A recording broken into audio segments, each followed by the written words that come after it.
Assalamualaikum warahmatullahi wabarakatuh. Waalaikumsalam, Bu. Ya, bisa langsung kita mulai aja ya.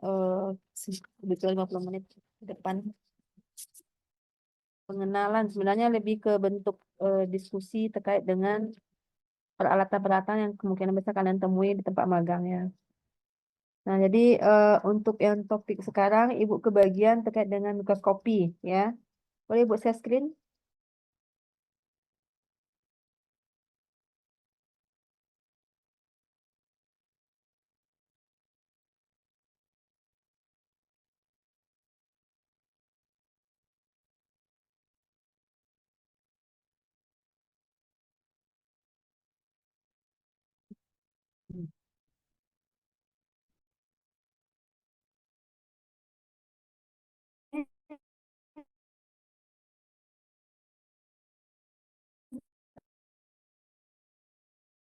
Eh, eh,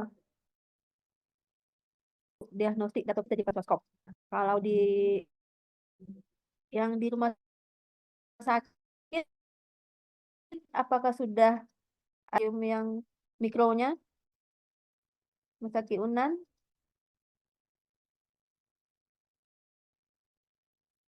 Sudah, Bu. Siapa rumah sakit Unan? Ah, Yang di lab mikro sudah, Bu. sudah. Ya. Apa jenis? Tunggu bentar. Itu dan siapa tadi? Dapa ya. Iya, Bu. Oke. Apa jenis mikroskopnya sana, Dapa? Dapa itu Sama dengan di iya, Unan Bu, kan? sama dengan mikroskop yang di fakultas, Bu, mikroskop cahaya. Nggak ada yang fluoresen ataupun yang lain, Bu. Nah, Dikarenakan analisa apa yang digunakan di sana? analisanya kebanyakan kalau untuk yang di mikrobiologi itu untuk BTA, Bu. Bakteri tahan asam ya untuk uji BTA ya. Iya, Bu. Ya. Untuk pewarnaan, kalau untuk Untuk pewarnaan pakai HE sama Gimsa, Bu, kebanyakan gram kalau negatif, gram positif, ya gram positif, Bu. Gram positif, gram negatif. hemaktosilin dan eosin ya, HE. Iya, Bu. Ya, oke. Ya. Jadi itu kalau kalau kalau yang di BRIN sudah ada yang menggunakan mikroskop nggak? Yang di BRIN Abraham, siapa lagi nih? Ada eh, Rio, Umi, itu di BRIN, Suci, sudah ada yang menggunakan mikroskop nggak di apa di tempat kerjanya, di labornya? Izin, Bu, kalau Suci itu mikroskop inverted biasa, Bu.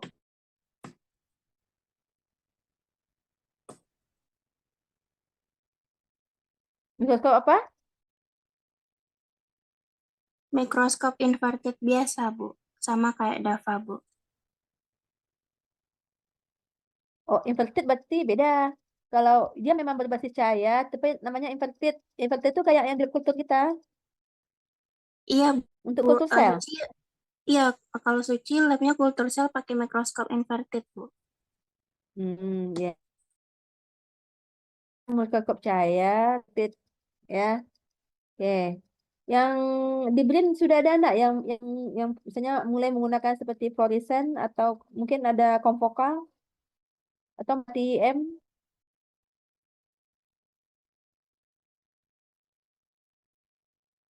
Belum ada ya?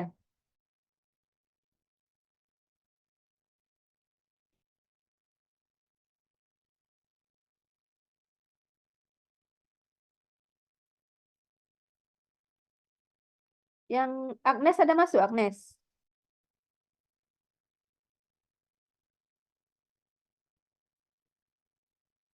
Agnes ada masuk nggak sama Safia? Oh nggak ada ya, nggak ada masuk. Di tempat Agnes Safia tuh lagi mikroskopnya itu info sana. Oke ya, mungkin menjelang nanti kita diskusi lagi.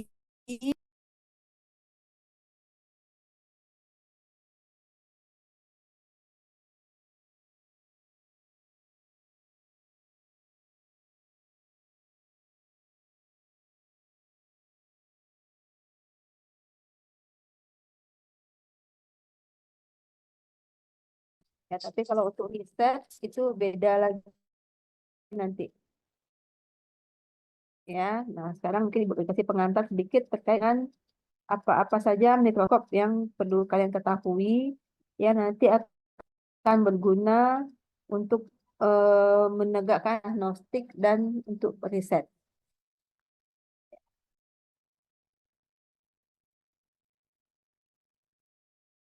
Nah, yang kita bahas nanti terkait dengan terkait dengan prinsip dari bidang mikroskop dan tipe-tipe mikroskop. Ya, nah, ini kalau SMA kalian kan sudah belajar nih pada saat SMA sudah belajar terkait dengan cahaya. Nah, kalau kita singgung sedikit ya, yang fisikanya merupakan eh, semacam radiasi elektromagnetik ya, yang nantinya itu bisa dilihat pada range cahaya spektrum visible pada panjang gelombang 400 sampai 700 nanometer. Jadi adalah panjang gelombang yang bisa kita lihat dengan mata kita ya, disebut dengan visible spectrum. Di luar pada itu, nah itu tidak lagi bisa kita ya, di luar daripada visible spectrum itu yang namanya nanti ada yang fluoresen, ada yang chemiluminescen. Nah, karena mata kita tidak bisa menangkapnya. Jadi diperlukan semacam detektor untuk bisa menangkapnya. Nah, itu ya. Jadi cahaya itu dalam gelombang kalau kita kembali ke belajar fisika waktu SMA, itu merupakan gelombang elektromagnetik, radiasi daripada elektromagnetik. Pulang Azan. Nah, ya. Dan. Oh, Hasan.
Ya.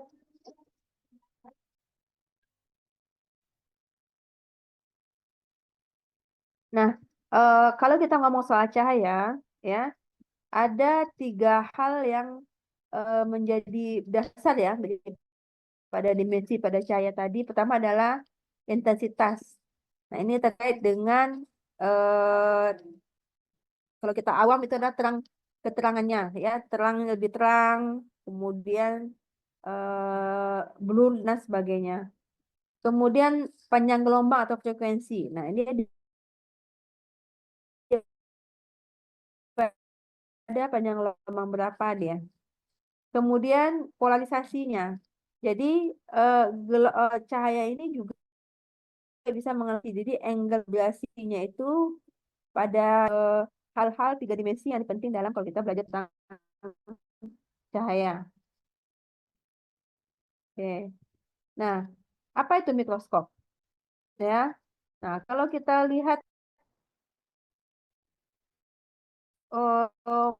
mulai daripada bentuk yang paling sederhana, ya perkembangan daripada apa ya peralatan mikroskop, ya mulai yang sederhana ini pada tahun 1800-an ya, bentuk paling sederhana mikroskop cahayanya sampai sekarang sudah paling canggih. Nah itu lebih kurang cukup cepat juga perkembangan daripada teknologi mikroskop ini. Dia beriringan dengan karena prinsip utamanya adalah sebagai pembesar. Nah, ini juga di bidang astronomi, nah itu teleskop. Nah, kalau ini di bidang biologi, misalnya di bidang biologi, di bidang medis, di bidang material, di bidang sains istilahnya, nah itu mengenai mikroskop. Mulai pada bentuk sederhana sampai ke bentuk yang canggih, itu dalam waktu lebih kurang 1,5 abad, ya cukup cepat juga pengembangannya ya. Mohon Seiring maaf, dengan Bu. ya Bu itu tadi. Siti. Nggak nampak, Bu. Ah, nggak ada share screen-nya. Nggak ada, Bu. Hilang dia lagi. Oke. Ini yang tadi ya, slide yang tadi. Ya, 3 dimensi daripada cahaya. Ada intensitas, ada frekuensi, ada polarisasi. Nah, kita pertama kita buka dulu terkait dengan mikroskop itu apa. Nah, mikroskop itu adalah peralatan tools yang untuk membantu melihat benda yang kecil kita inginkan sehingga bisa kita tangkap dengan mata telanjang atau bisa ditangkap oleh tools juga seperti data bidang biologi, bidang medis, kita menggunakan mikroskop ya, bidang material kalau orang teknik itu kita menggunakan mikroskop ya. Orang teknik kalau mau perbesaran kalau melihat benda yang jauh tapi agak bisa besar dan bisa dilihat oleh mata atau bisa ditangkap oleh toolsnya, detektornya, itu namanya teleskop. Jadi prinsipnya sama kurangnya. Satu untuk pertama adalah terkait dengan bagaimana visualisasi daripada suatu objek itu bisa dilihat, bisa ditangkap oleh mata kita.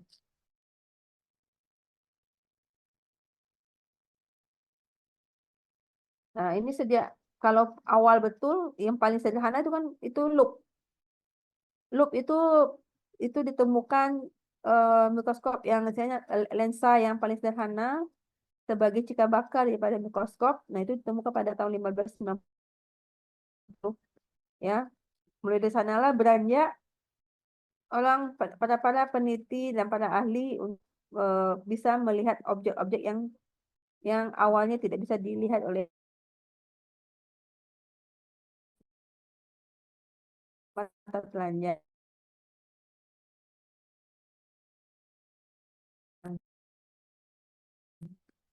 Nah, ini awalnya. Ini pada tahun itu sudah meletakkan lensanya, yang lensa tersebut di ujung sini melihat objek yang kecil. Jadi sampai tahap ini belum bisa kita melihat, belum bisa dilihat bentuk daripada virus ataupun kalau bakteri mungkin sudah mulai nampak ya. Tapi tergantung juga ukuran bakterinya.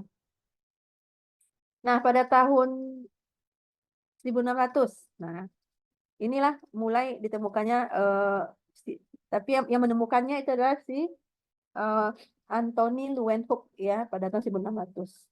Ini yang kalau kalian pelajari di buku-buku pas pelajaran SMP SMA dulu, mikroskopnya adalah Anthony Leeuwenhoek. Nah, kemudian dikembangkan oleh Hooke menjadi bentuk yang lebih ergonomis istilahnya. Ergonomis itu lebih mudah penggunanya. Nah, ini pada tahun 1970 sampai 1884 itu sudah seperti mirip mikroskop kita sekarang ini, ya, yang eh, dilihat dari apa sesuai dengan ergonomis pada saat berdiri mengamati ataupun duduk dengan objek yang di bawahnya. Berarti dia eh, kalau yang satu dengan dua ini kan tergantung tangan kita memegangnya. Tapi kalau yang tiga dan keempat ini itu sudah statis. Paling yang diatur adalah lensanya saja. Yang sistem pegangannya itu sudah statis. Sampai yang modern mikroskop seperti sekarang ini dengan berbagai macam lensa perbesaran. Ada yang tiga, ada yang dua, dan satu saja. Dan terkini itu adalah elektron mikroskop dengan berbagai variannya. Nah, ini adalah timeline daripada mulai daripada mikroskop sederhana sampai ke mikroskop yang modern. Ya, laser itu konfocal laser itu malah eh, tahun 1957 ditemukan. Ya, kemudian yang terbaru tahun 2014 ya, Okta itu juga semacam lab mikroskop tapi dia sudah pengembangan daripada konfocal laser yang live imaging ya. Ini adalah teknologi daripada mikroskopi mulai pada tahun 1625 sampai tahun 2014. Nah, untuk terminologi ya, mikro berarti kecil. Kalau skop itu kan arti untuk melihat. Jadi artinya adalah untuk melihat yang kecil-kecil ya, mikroskop. Nah, kalau teleskop, tele itu jauh, skop untuk melihat. Berarti untuk melihat benda yang jauh. Prinsipnya sama, untuk bisa diperbesar, bisa dilihat dengan pandangan mata kita. Nah, hasil daripada gambar mikroskop itu dinamakan dengan micrograph.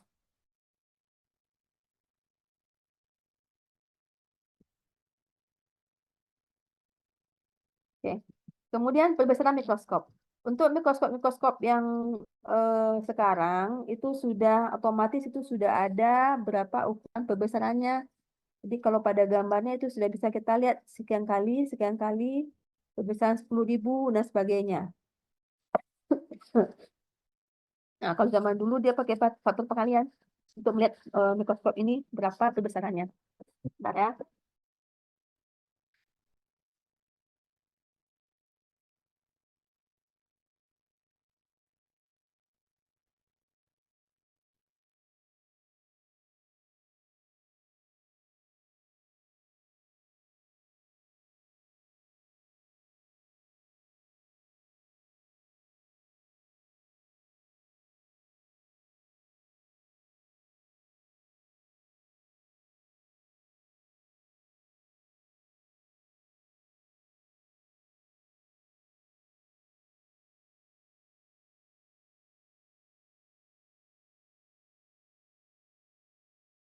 Ke bentuk prinsip daripada fluoresen ya, tapi dia tidak ada penanda fluoresennya. Jadi hanya areanya saja yang nampak di bagian tengah.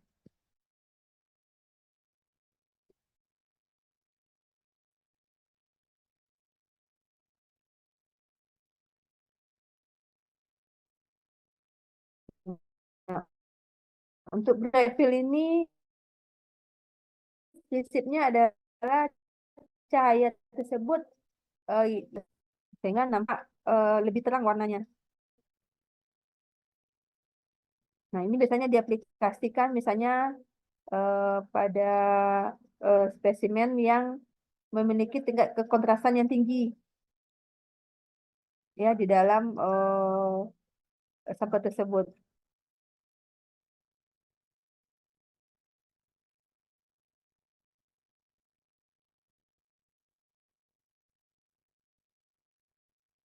Nah, kalau fase kontras ya cahaya sebut ya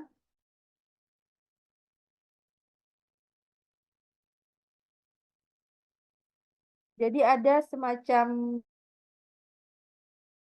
eh, eh, apa istilahnya nih eh, perlambatan pada saat dia melewati bagian mungkin pada sampel itu kan dia ada bentuk 3 dimensi ya. Nah, pada bagian yang agak tebal mungkin dia agak slow, bagian yang agak tipis dia akan cepat. Jadi ada di sanalah dia membaca daripada fase kontras daripada mikroskop cahaya ini. Nah, seperti ini pada perbandingan antara bright field sama yang eh, pada dengan fase kontras. Oke. Kemudian nah, aplikasinya untuk apa di sini? Oh, jadi kalau jenis tadi biasanya digunakan untuk morfologi daripada sel, living cell seperti pada sel tanaman ataupun sel tumbuhan. Kemudian juga terkait dengan atau mikrobial, ya. Kemudian untuk mendeteksi eh, bagian-bagian daripada mikroba tadi, itu gunanya. Ya, jadi lebih nampak pada apa gambarnya itu bisa untuk mendeteksi bagian-bagian pada elemen daripada mikroba tadi. Nah, kemudian kalau yang fluoresen, jadi sifatnya di sini adalah sampel tersebut pada saat diberi cahaya itu akan diemisikan. Jadi ada semacam tambahan filter di sana ya sebelum masuk ke mata atau detektor. Detektor ini bisa langsung ke mata kita atau ke toolsnya sebagai detektor. Ya, nah di sampel inilah yang sebenarnya kenapa di sini di emission filter? Karena di sampel ini kita akan memberikan semacam penandanya yang misalnya yang kita kasih eh, yang akan bisa ditangkap nanti filter ini. Nah, filter inilah yang ada tergantung jenis mikroskop fluoresennya. Ada 3 filter, ada cuma 2 filter. Nah, sekarang ini yang paling canggih itu ada 4 filter. Yang yang berasa belum ada tempat kita ya. Yang di lab biomedis itu filter, filter hijau sama filter yang merah. Ya, kalau di oke. Nah, jadi itu bedanya. Jadi ada semacam tools tambahan emission filternya di sini. Berbeda kalau dengan light microscope. Light microscope itu kan dengan adanya cahaya itu akan langsung dari sampel itu akan langsung diterima oleh detektornya, apakah mata ataupun peralatan detektornya yang akan bisa dipancarkan ke layar, misalnya nampak lebih besar. Nah, kalau fluoresen tidak, dia ada semacam filter emisi sebelum ditangkap oleh detektor atau mata kita.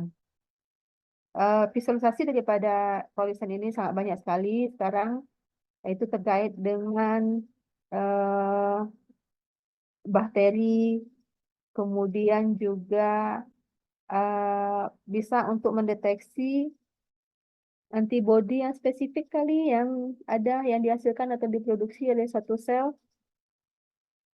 Ini kasih penanda dengan teknik labeling. Itu artinya labeling itu dikasih penanda dia.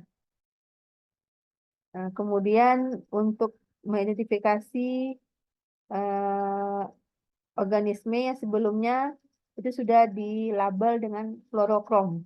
Jadi inilah yang akan berwarna atau berpendan nanti pada saat ditangkap oleh detektor.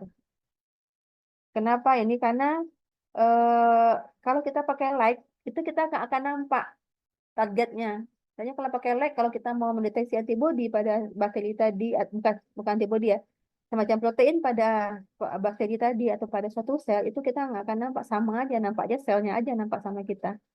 Tapi kalau kita menggunakan prinsip fluoresen, nah ada satu penanda nanti ya yang diberikan setelah sel tadi difiksasi, misalnya di slide, kemudian dia diberikan apa penanda yang nanti antibodinya adalah yang kita berikan, antigennya adalah yang ada di dalam sel tadi.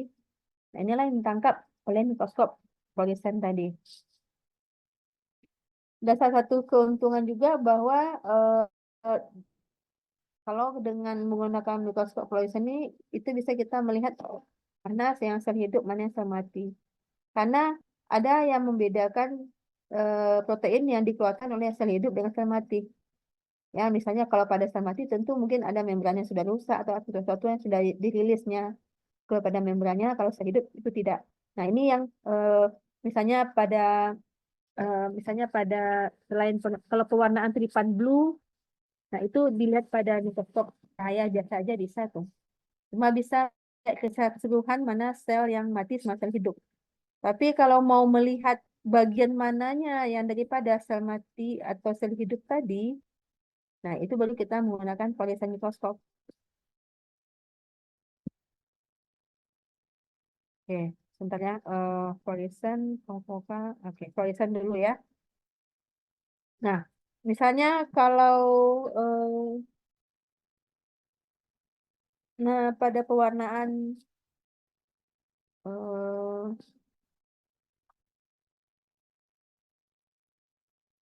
pimentin dan vimblastin, ini dicontohkan salah satu gambar fluoresan ya. Nah, ini pada gambar pertama ini ya, kalau kita melihat di light mikroskop, kita tidak akan bisa melihat bentuk protein daripada sitoskeleton pada sel ini. Ya, nggak akan nampak. Mungkin pada saat dia membelah, pada saat memanjang itu nampak sama kita, tetapi nampak nggak otot-otot daripada selnya? Nggak bisa. Makanya, ya kalau pada fluoresan itu bisa dikasih label. Misalnya ya, seperti nah ini biasanya banyak pewarnaan-pewarnaan pada sel ini pada kultur ya, imunositochemistry namanya, bukan imunohisto ya.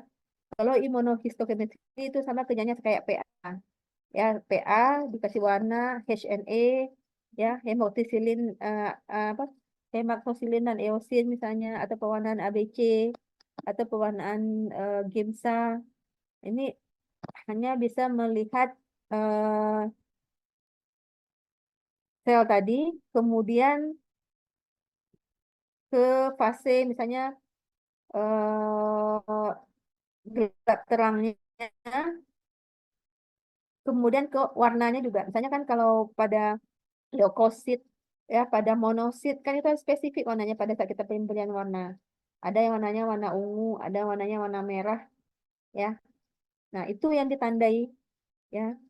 Nah, kalau kita ke mikroskop, nah yang kita label itu adalah proteinnya.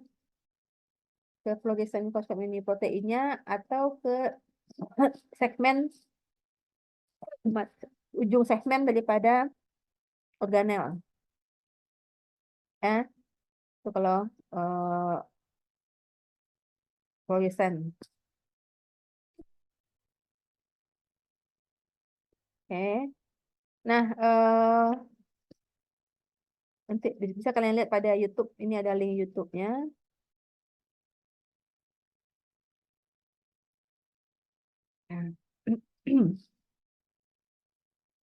Dan konfokal itu adalah upgrade daripada fluoresan, tapi dia menggunakan sumber cahayanya adalah bukan elektron tapi laser.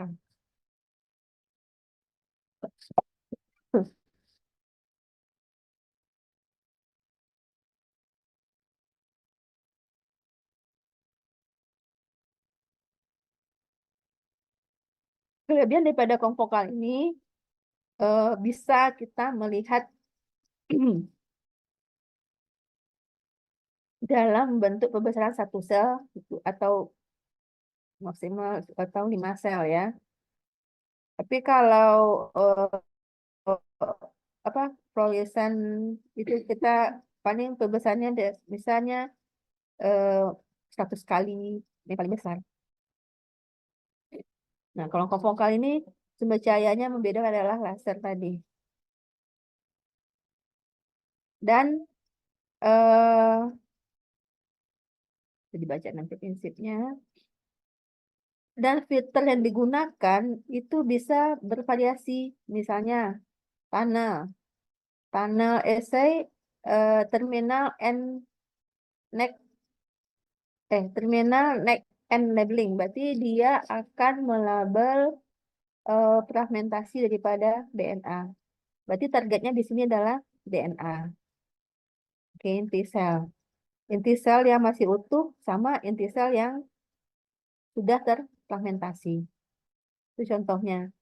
Ada juga nanti pewarnaannya adalah silver, Texas red, macam-macam jenis pewarnaan nanti ya kalau pada confocal mikroskop ini. Jadi biasanya ini lebih banyak digunakan untuk riset. Kalau light microscope tadi misalnya pewarnaan yang HNE, GIMSA, pewarnaan ABC, kemudian penggunaan juga penggunaan antibodi yang berdasarkan warna tapi tidak bisa melihat ke organelnya ya, ke jenis target proteinnya, tapi secara umum saja itu juga pada PA misalnya Ki67, HER2 itu kan lihat pada warna, kalau selnya sudah coklat, ada yang tidak coklat, ada coklat. Nah, itu berdasarkan itu dia scoring membacanya. Nah, ini untuk diagnosis dan untuk menegakkan diagnosis ya kalau orang PA. Tapi kalau seperti fluoresan itu lebih banyak ke confocal itu lebih banyak kepada riset-riset.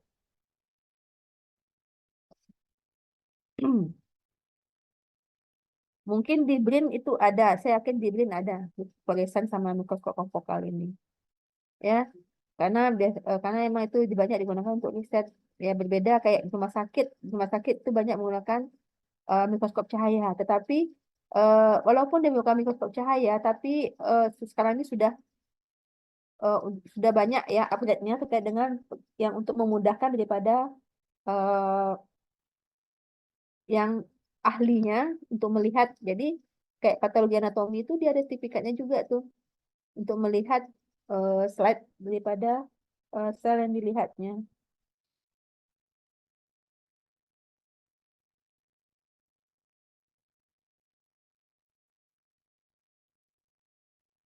Nah, tadi kembali lagi ke konfokal. Nah, konfokal ini memang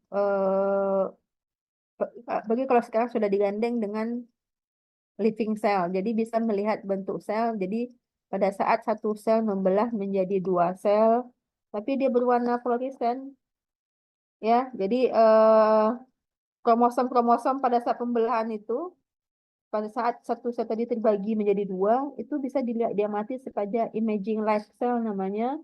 Nah, itu bisa diamati di mikroskop fluoresen juga. Jadi mikroskop fluoresen ini ada yang bisa menjadi live imaging, ada yang tidak.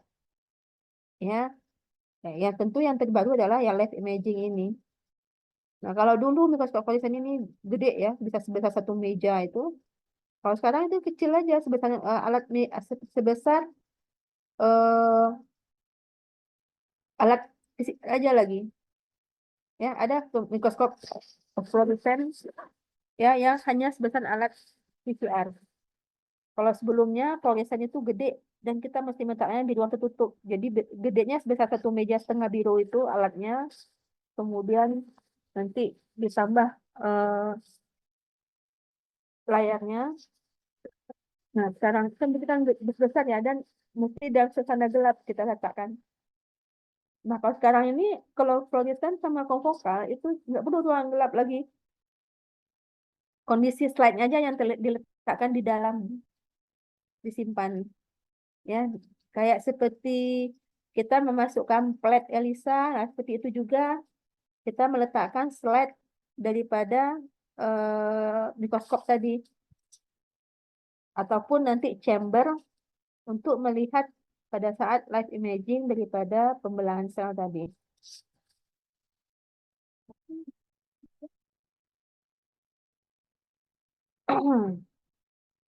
Nah, untuk konvokal itu hanya bisa itu pada panjang gelombang 405 sampai 633 nanometer ya. Ya nanti ya dengan spesifikasinya dia teleponnya lebih besar daripada 8.000 pixel. Kemudian objektifnya 5 kali sampai 100 kali. Kemudian ini juga mesti chamber tempat kita meletakkan slide tersebut itu mesti dalam kondisi environment yang diatur 5% dan CO2 ya. Kemudian ada, nah kalau dia 3D 3 dimensi itu mesti ada eh, penangkap ya, kameranya itu nggak hanya satu. Jadi bisa dia menangkap dari atas, dari samping, dari kiri, kanan, dan dari bawah kameranya. Sehingga nanti ya pada saat kita melakukan, misalnya kita habis men-staining sel, kemudian sel tadi kita label untuk pewarnaan sitoskeleton. Nah, sel itu kan kalau menempel di slide tidak datar, pasti ada lengkungannya karena dia sel.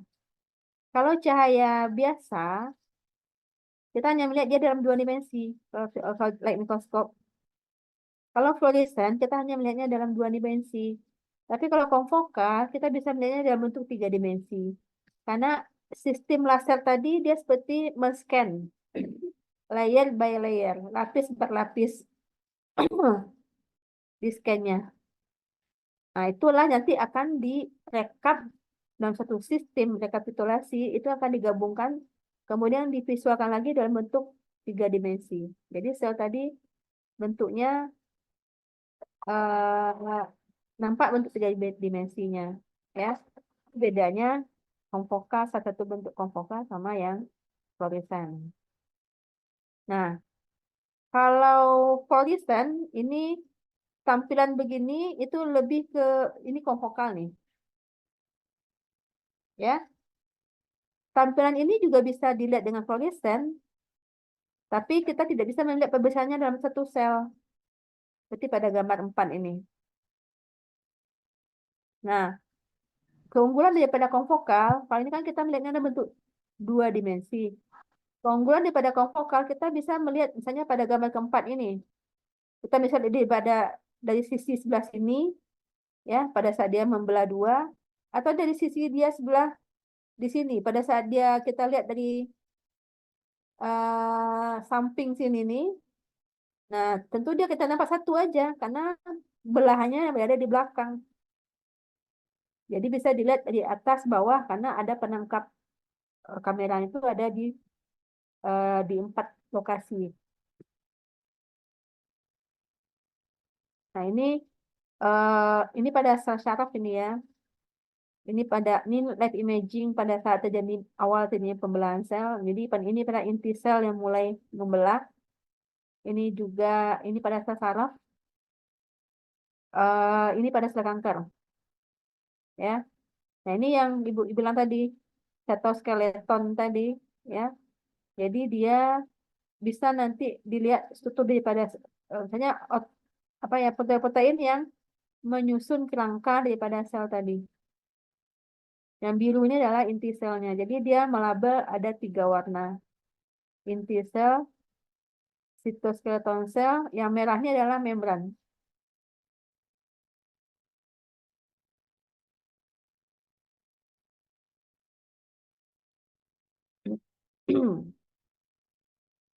Kemudian elektron mikroskop atau scanning yang kita kenal nama SEM. Nah, yang kemarin yang sudah kerja, yang sempat kerja tentang SEM pasti eh, ya mengenal ya scanning atau mikroskop tadi. Itu bisa digunakan secara material, bisa digunakan untuk biologis.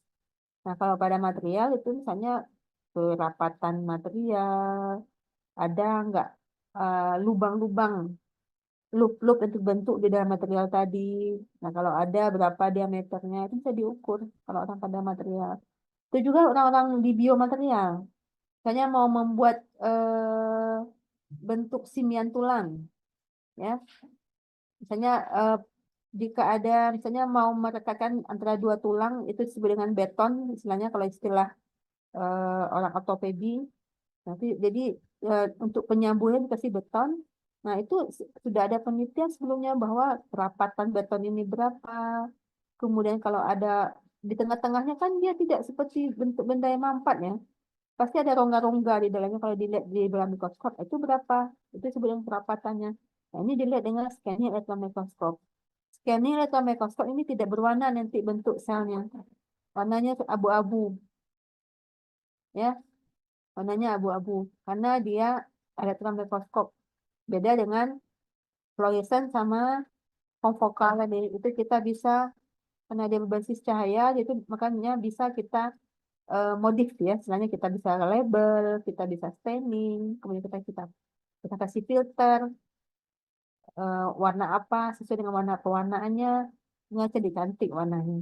Nah, kalau elektron mikroskop ini warnanya abu-abu aja nanti ya. Nah, ini banyak digunakan di orang-orang biologi juga menggunakannya, orang biomedis ya, melihat bentuk daripada sel bakteri, tapi dia nggak berwarna. Melihat bentuk daripada biomaterial atau sediaan obat, sediaan gigi palsu misalnya, kan ada bentuk gigi palsu yang ditanam. Nah, itu kan materialnya kan polimer itu, polimer campuran, misalnya berupa komposit, campuran antara mineral-mineral sehingga dia berbentuk ya bisa eh, karakter daripada fisiknya itu mirip seperti gigi asli.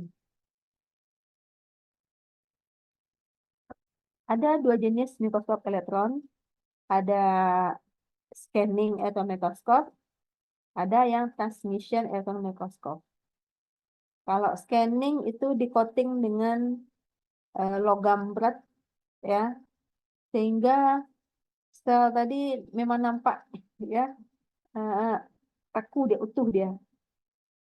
Ya, kalau transmisi atau mikroskop ini nanti kita bisa melihat organel sel. Kalau scanning atau mikroskop, kita nggak akan bisa melihat organel sel. Kita hanya bisa melihat sel-sel tadi. Ya, ini contoh gambar yang mungkin Ibu cari ya. Bentar.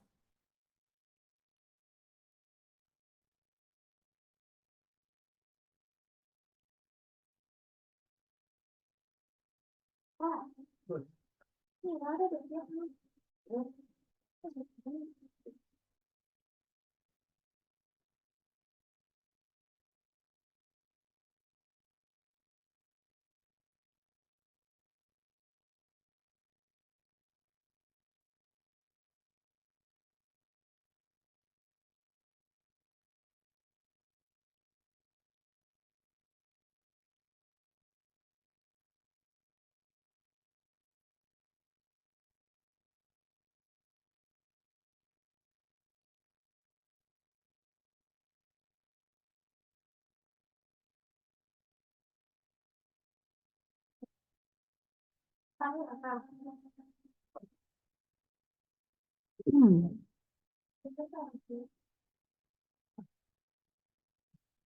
Nah, ya, ini contoh kalau menggunakan scanning atau mikroskop. Jadi nampak ulas sangat kecil, tapi nampak bentuk utuh daripada sel tadi. Seperti ini, ya, ini ataupun ini,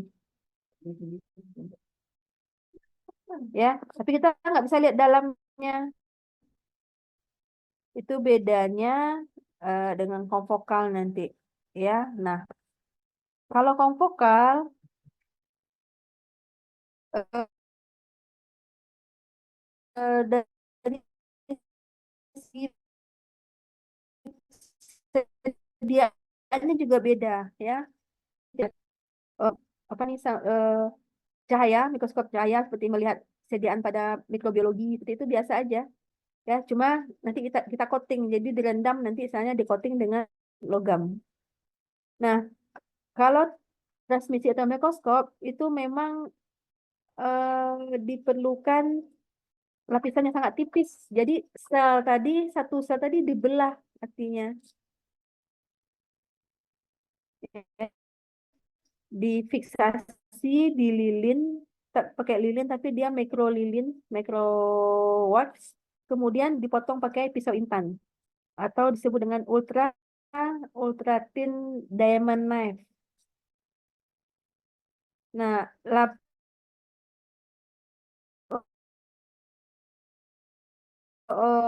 kalau hasil mikrosom itu sangat tipis sekali, ya. Bisa dikatakan lebih tipis daripada kulit ari, lebih tipis daripada kulit ari ini buah salak. Nah, nanti diletak di atas grid. Grid itu kecil, bulat, seperti lempeng. Kalau yang kita perempuan ada manik-manik yang kayak bulat kecil tuh tipis. Nah, itu lebih kecil lagi, separuh itu ukuran gridnya. Nah, nanti potongan yang dipotong dari pisau intan ini diletakkan di sana dengan menggunakan pinset yang sangat halus, yang dialirkan di atas permukaan air. Jadi nanti eh, hasil potongan daripada eh, sampel kita tadi itu langsung berjalan dia di atas air, kemudian kita tangkap pakai grid. Ya, ya, ini udah pernah dikerjakan jauh lebih sulit dibandingkan kalau kita menggunakan eh, sediaan untuk SEM, sediaan untuk CLMS atau scanning laser microscope ataupun sediaan untuk Nielsen. Ya, dan ini untuk mempelajari juga misalnya bentuk-bentuk kromosom yang pernah Ibu tampilkan pada saat kita pelajaran apa kemarin. Bagaimana bentuk kromosom tadi yang dalam keadaan relax, bagaimana kromosomnya dalam keadaan tight.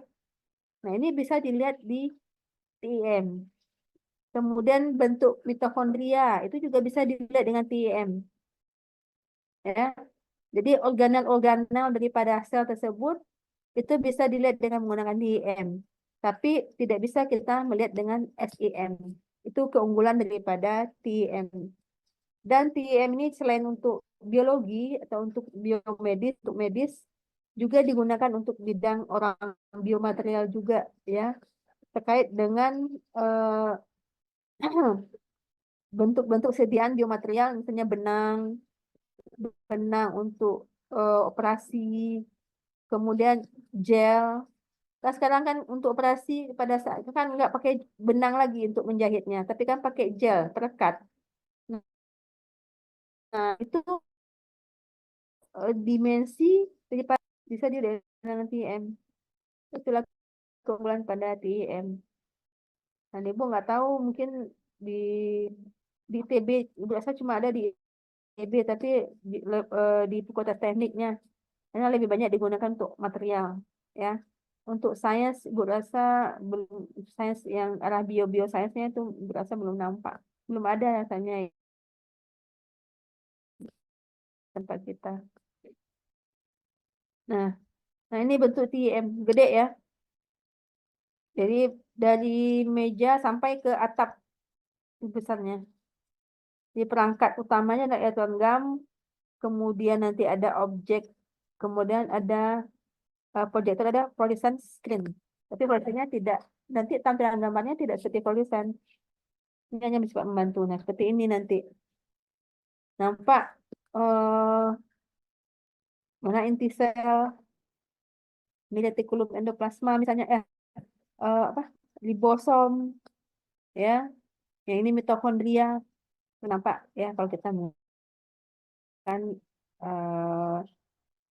TEM. Nah, ini biasa ya, kecuali yang tadi yang Bu bilang ke light microscope, mulai pada generasi atasnya itu banyak digunakan untuk riset-riset penemuan obat, ya. Kemudian bagaimana sistem delivery. Jadi obat tadi itu hanya kalau dia dalam bentuk mikro itu masuknya kemana, di target daripada sel yang masuk ke dalam. Itu bisa dilacak dengan menggunakan mikroskop. Dan juga ya pasti ya salah satu dari yang Ibu sebutkan tadi itu akan kalian temui di tempat magangnya, ya, atau salah duanya, ya. Kalau mungkin di bidang di riset asisten seperti di BIN atau di lab ya, atau di labor, Pak Pajamsari di labor ya, di Lisa sama Imron. Nah, di Pak Pajamsari itu ada fluoresan juga, ada lab mikroskop juga, ya bisa ditemui dua-duanya. Nah, kalau di rumah sakit lebih banyak ke mikroskop cahaya, tetapi eh, bisa juga mungkin ada di rumah sakit yang bisa yang pakai 5 viewing atau 3. Jadi satu objek itu bisa dilihat kameranya oleh 3 orang pengamat. Nah, ya, maka di rumah sakit mikro atau di PA. Ya, jadi nanti kalau di rumah sakit itu cuma di lemtominya bentuk-bentuk saya, jadi orang-orang PA tuh memang mesti hafal masing-masing sel tadi beda-beda bentuknya.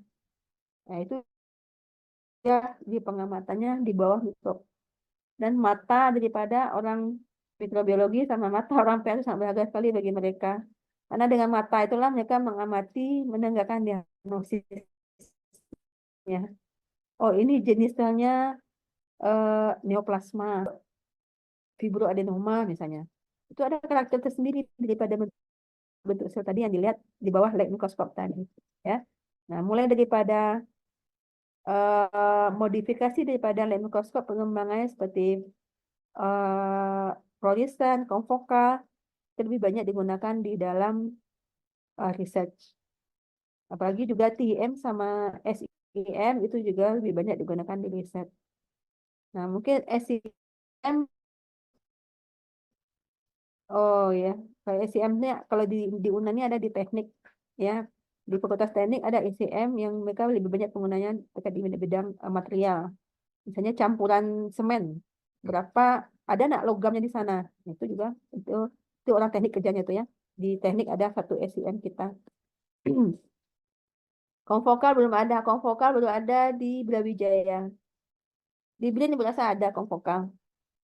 Yang tempat riset Agnes itu lebih lengkap lagi. Semua mikroskop itu ada di sana sampai ke TM itu ada. Yang mudah-mudahan sempat ya teman-temannya yang di magang yang di sana itu bisa mempelajarinya lebih lanjut. Oke, mungkin itu sekian pengantar daripada Ibu. Dian bisa tolong di screenshot bukti kehadirannya.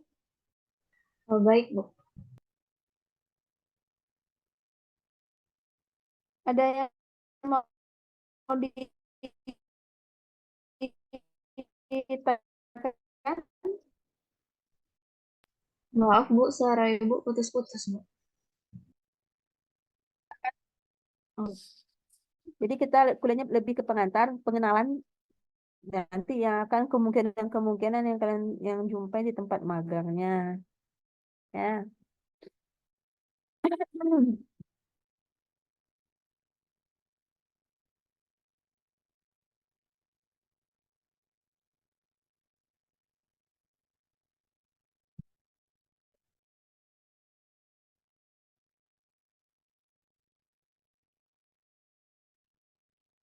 Oke, nanti dia PJMK-nya tolong di share screen, kemudian kirim ke Ibu ya. Kemudian disimpan untuk dokumentasi ke prodi sebagai bentuk kehadirannya, absensinya.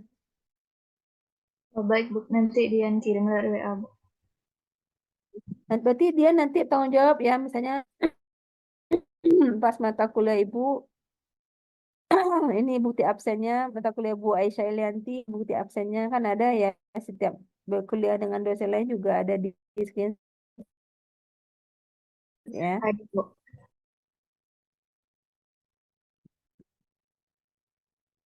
Masuk arsip kita, Ibu akhiri pengantar daripada kuliah instrumentasi terkait dengan peralatan diagnostik dan riset yang berbasis daripada mikroskop. Bu akhiri, Assalamualaikum warahmatullahi wabarakatuh. Waalaikumsalam, Bu. Terima kasih, Bu. Ya. Nanti ada itu lagi pertemuan lagi habis ini. Nggak ada, Bu. Nggak ada.